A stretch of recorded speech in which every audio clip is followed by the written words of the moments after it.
So welcome into Philadelphia Walks PTSD. My name is Sharon Cole, or Sharon, or Cole, whatever you want to refer to me as. No big deal, in a good way, don't care. I've been called everything under the sun: rat, pig, horse, cow, hippo, rhino, um, dino or dinosaur, lizard. I think that all had to do, the last two, with yoga. And also, I feel like there's another one. The dog one is one that I had to untangle in a big way, and we'll get into that with the dehumanization portion of this discussion. I saw a little one come in to that little box up there that would indicate someone came in. I usually do these privately and then open them up publicly so that viewers can watch them after I do the live stream. I usually put like little comments on the side. Eventually those comments will show up. So it's just an interesting thing. There should never be a one that shows up in that little box as if there were a viewer while I'm taping this. So I might as well just say it. Well, it doesn't always happen, but it happened last week once, and it happened today. So on April 25th, and this is day 115 of my one video each day, 365 days, raising money for life lost to extreme harassment, torture, rape, a form of stalking, group stalking, gang stalking, orchestrated harassment and stalking. It's mobbing would be a really good word. Community harassment and mobbing, just like workplace mobbing, has been going on for centuries. It has become seemingly more sophisticated just because of social media.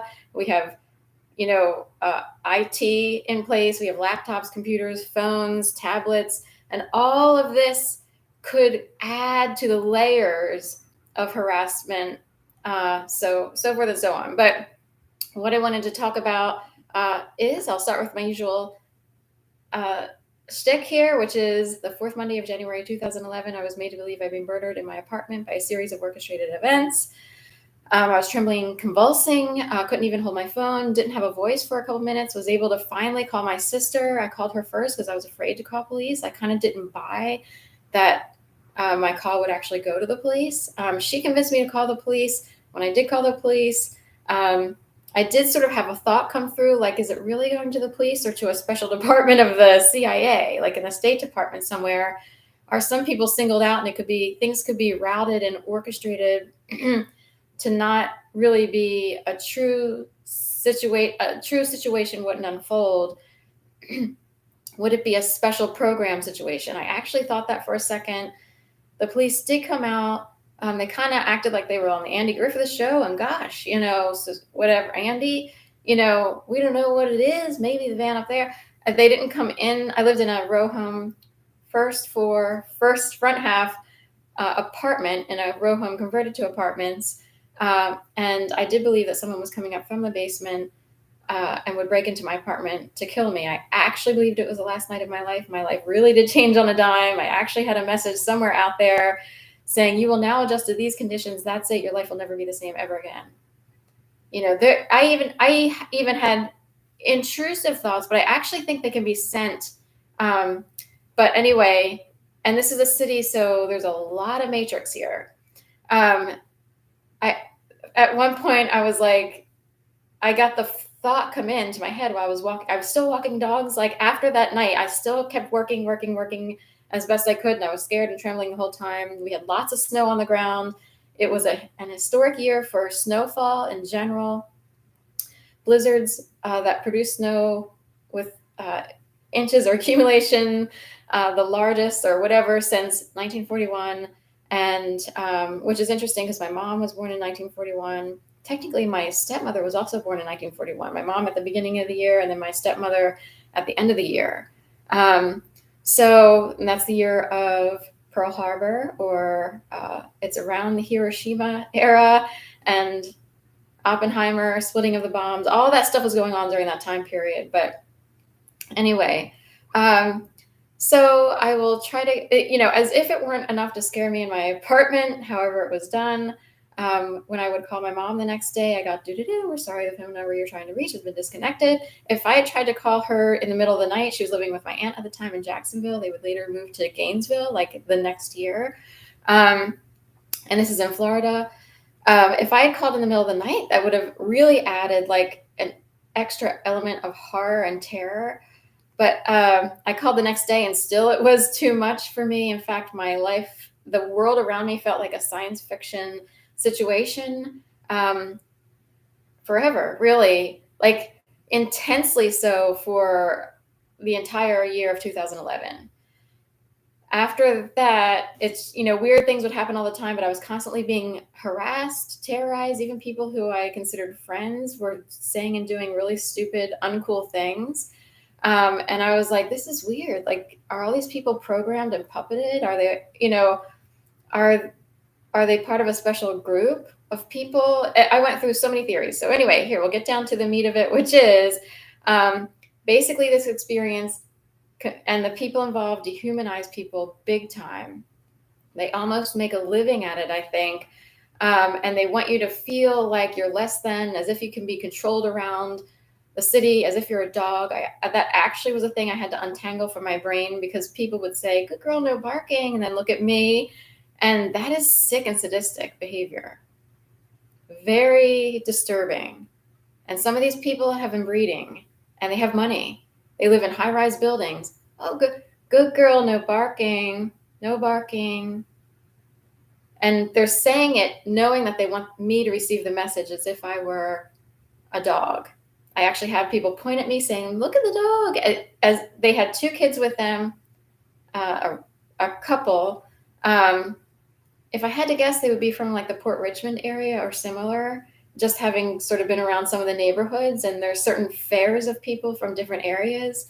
And this was during a time when no one was on the streets because we actually had a blizzard, but I was still walking dogs. There were people who still had to show up to work, especially for hospitals and stuff like that. And I was actually going to walk a dog for someone who's a nurse. And he's like a traveling nurse, and he would work like 14-hour days and stuff like that. So he was not exempt from the state of emergency that went into effect during at least 1 or 2 days of like the first or second week that things kicked off and everything was going on. So even the snow played into my experience, the weather.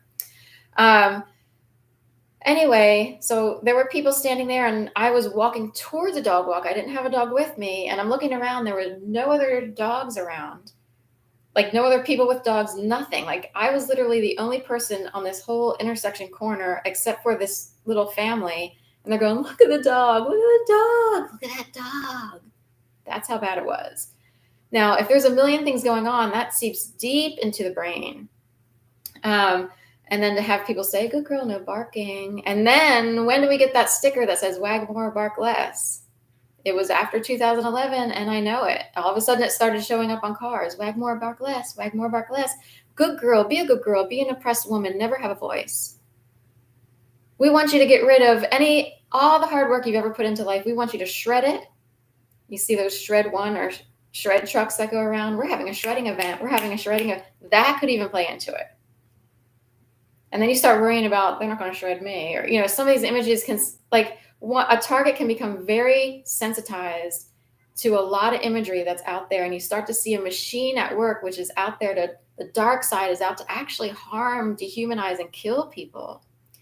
I even green juice now and eat a certain way because I actually believe, and this is very yogic in nature, and a lot of people in the organic realm and the food, healthy food realm, they too recognize that there's a dark side, and some people may not go that deep, but they know there's a dark side to the food industry. They know it's actually true that if you keep eating certain foods that seem happy and cute and have pedophile characters, oh, I'm sorry, did I say that out loud? If they have characters that look a little like, I do and don't love the cartoon, or I do and don't love that creepy guy holding the Twinkie, or I do and don't love a certain ice cream cake. Why does it look cheap and like gross? There are actually people who make a lot of money promoting the dark side of the food industry. Tombstone Pizza, that's hilarious. I didn't think of them, but I won't eat that. And I mean, if you're starving and you don't have many options, if you're a kid and you live in a certain family, you don't have tons of options. I realize there are people who don't have a lot of options. So they wind up eating the same dark food all the time. That's oppression. It is a form of oppression. But to actually have these characters out there like, and some things seem cute and some things at some point it starts to get gross. But anyway, that's all part of dehumanization, but we'll move on. All these people taunted, played games. Someone stood outside of my window in the middle of the night. I would wake up with my mouth moving. And I was like, I feel like I'm singing to a song from like, I don't know, Benfold 5 or whatever. It was some sort of corny, it fits a certain category, whatever song it was from a certain type of group. But I was mortified and I wanted, there was so much harassment that luckily my brain had to move on to the next form of harassment really quick. But who wouldn't want to kill the stupid bitch standing outside your window, showing that she can puppet someone in the middle of the night? Now, if you're in REM stage or some sort of weird dream state, I don't know how easy it is to manipulate someone. These people think they can't be puppeted. They can. It could happen to anyone. You think you're immune to someone coming along and trying to manipulate and rape your body?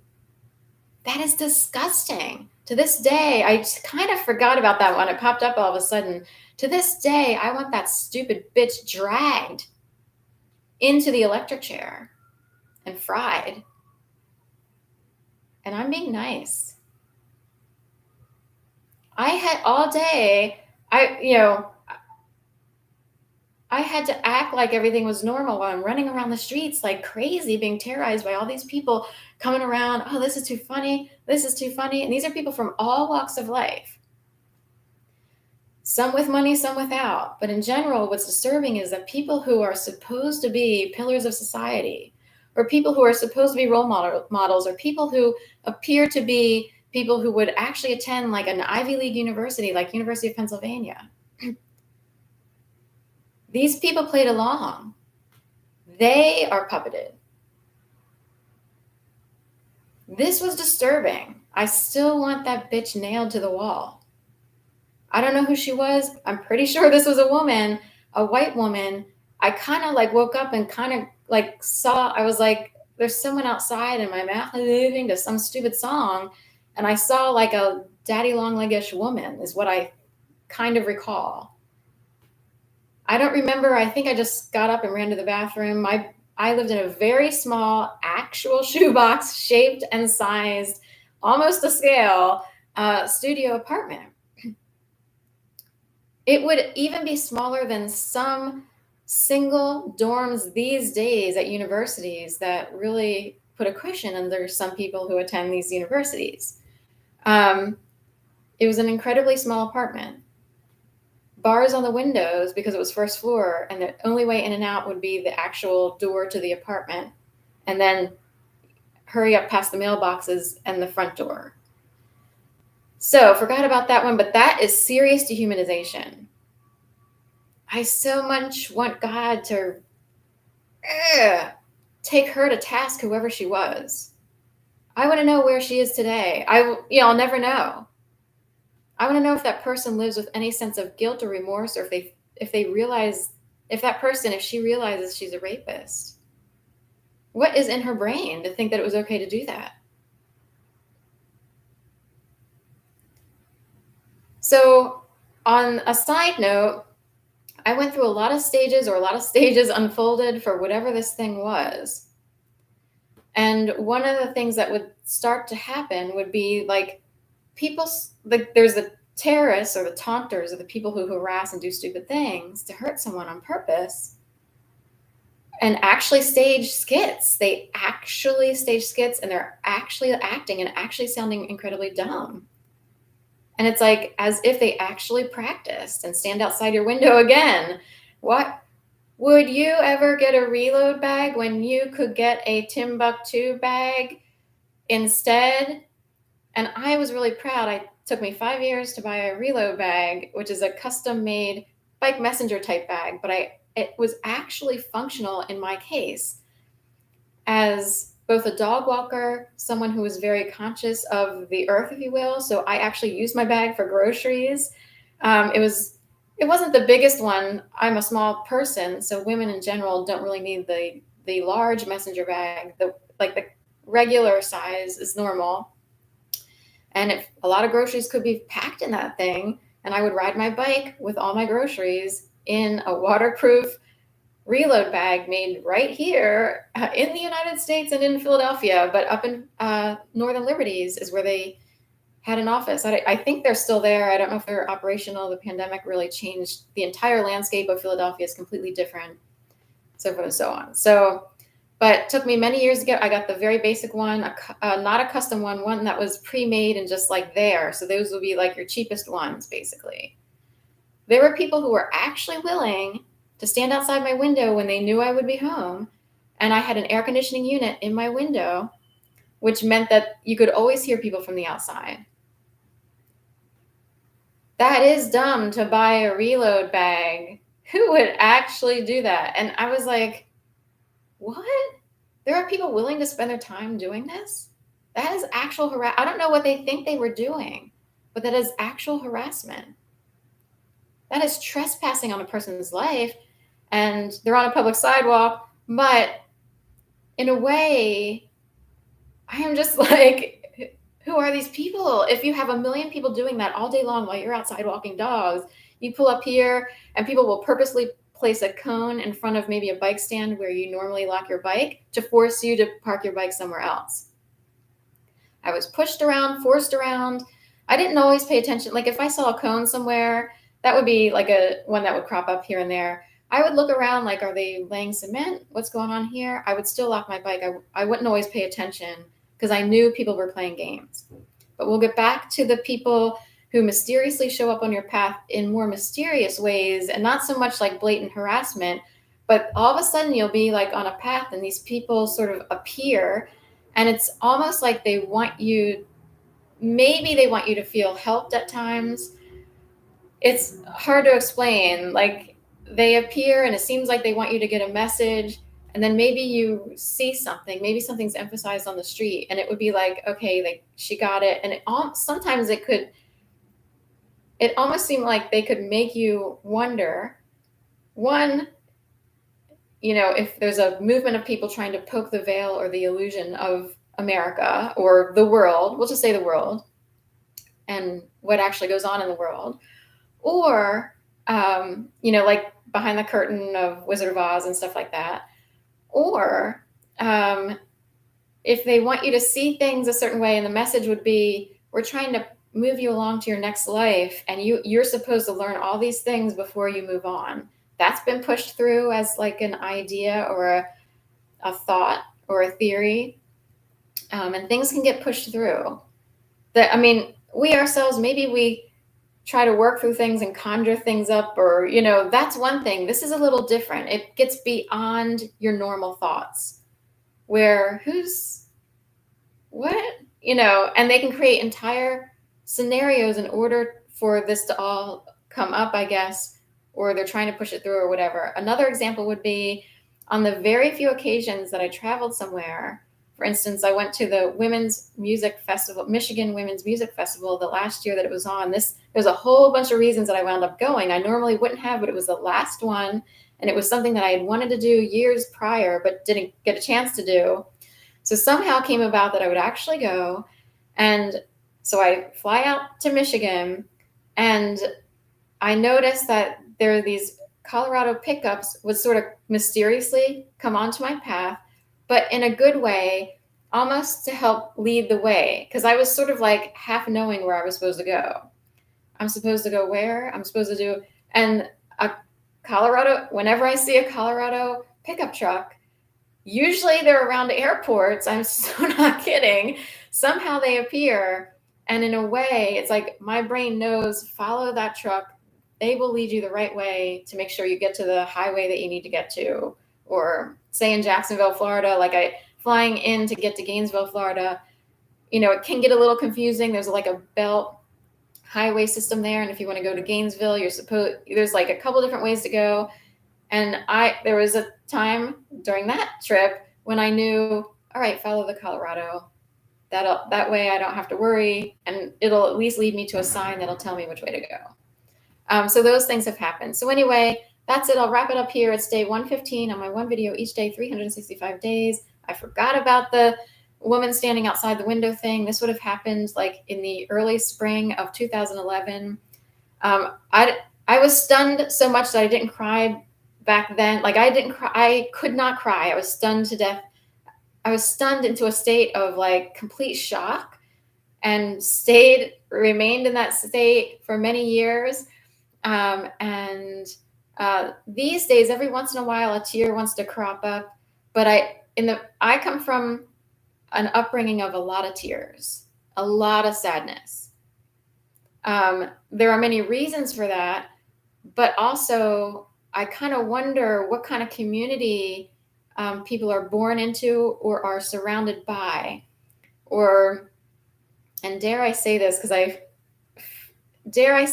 but it would be Italians from the darker side of life. Let's think Caravelle ice cream. Let's think we're going to slop on that sugary icing and wear a cream colored dress but there's an oppression and a dominance in that idea of